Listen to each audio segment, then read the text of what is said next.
以保持新鮮程度，亦都長好多嘅。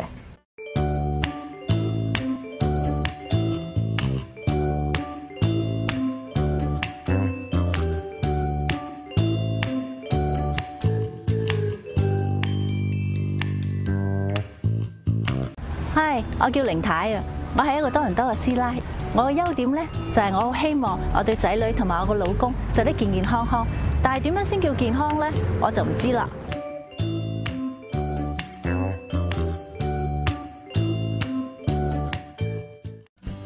哇，5點幾啦，要煮餸咯喎，準備。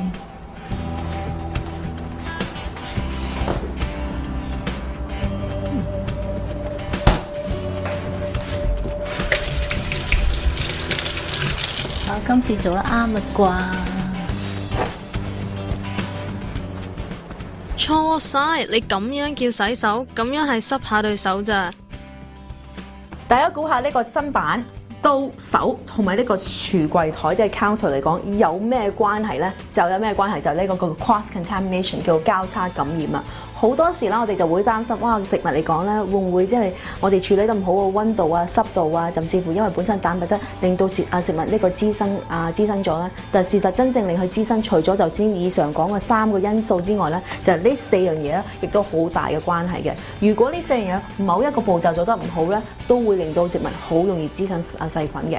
首先，手。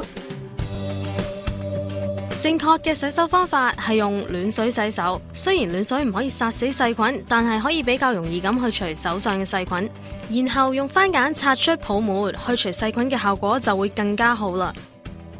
最少用20秒嘅時間洗刷手掌、手背、指罅、指背、拇指同手腕。洗刷嘅時候千祈唔好沖水啊！最緊要嘅係清洗嘅時間至少要維持20秒。因為研究顯示，要洗手20秒先至會有防止疾病嘅效用。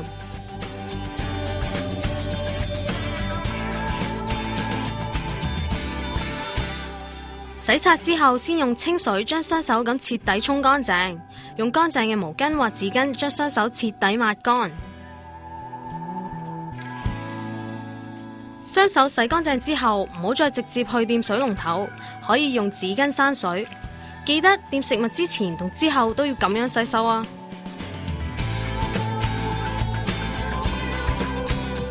第二就刀啦，呢個刀咧要處理明白，有啲刀就應該係用嘅菜刀，有啲刀叫肉刀，意思就應該分開嘅。唔係咧，就算用一把刀嘅話，每一次處理肉咗之後咧，一定要處理得乾乾淨淨嘅刀先可以切菜，唔係咧就會有呢個交叉感染啦。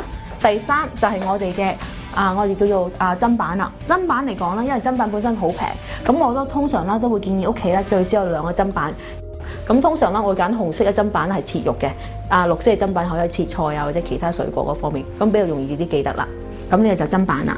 而最後咧就係我哋嘅 counter 啦。我哋 counter 咧係我哋處理食物嘅最多嘅地方。咁變咗 counter， 如果呢度已經本身有細菌個污染嘅話咧，當我哋呢度就算乾淨晒，呢度處理得唔好，亦都會有呢個滋生細菌嘅。咁啊點樣去令到呢個細菌可以殺死咧？就一定要做一個清潔嘅活動啦。咁啊點樣做清潔活動咧？就我哋可以咧用呢個漂白水。